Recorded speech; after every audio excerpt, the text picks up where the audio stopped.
What's up, guys, and welcome back to another episode of Another One, the series where I, Abdullah Khalid, am taking you through my research journey, starting with the research question and working all the way through our presentation and final paper. Today, I'm going to be talking about some of the ways that I've been working on my methods and a little glimpse into the behind the scenes of how my research paper is working out. Okay, so basically, what I've been doing is I've been coordinating between my refugee organization, Ma'ruf, and my tutoring organization, which I work at, Gideon. So basically, what I'm doing is I talked to the head of the Gideon office and I asked him, hey, we want to do this project.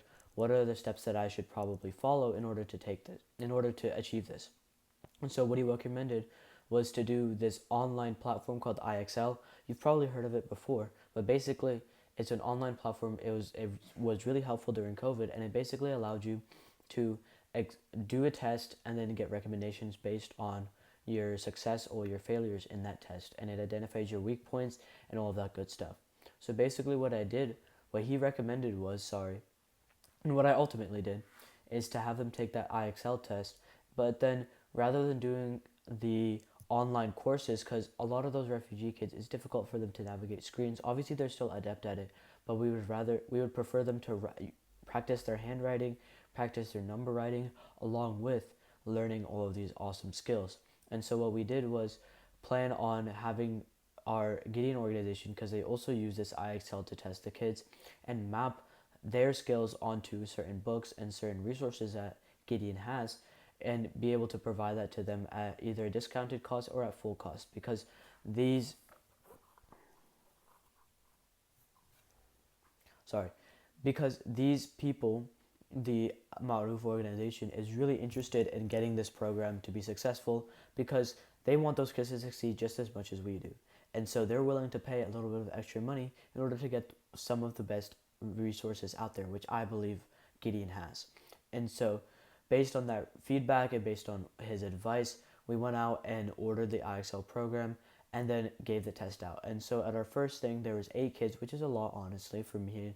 But there's 2 tutors, me and my brother, and so we had all of them test, and then we couldn't get all the way through, and so we averaged their. It gives you a range, and so we took the average, and then today I gave those scores back to Mr. Stanley. That's the Gideon organizer. That's the my boss. I gave the scores back to Mr. Stanley, and he was surprised at them. Right, even the most advanced kids, they got like a 300 in math, which means they're like third grade level.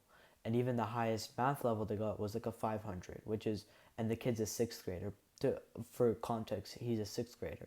And so he's like a grade below in math, but he's like 3 grades below in reading. And so he thought that was really interesting, so he's going to get back. And then on the Ma'ruf side, I'm going to have my brother train with just learning how to teach them. And then I'm also going to have a few of the other kids I have a robotics team, and so I'm going to get some kids with them because it's a Muslim robotics team, and that would be really good for us to give back to our local community like that. And so on top of our research, I'm also incorporating some philanthropic and some of my other passions into my project, and I feel like that's really interesting, and it's a good way to incorporate a lot of the stuff that I'm doing and a lot of the different kind of disparate projects that I'm working on and kind of combine them into one. And so that's kind of been my progress so far, and I hope this is what's interesting to you, and I hope you took something out of it. And if you guys want to provide any feedback on your research process or what you guys have been using, that would be awesome. So sorry for the rant, but I hope to catch you in another one.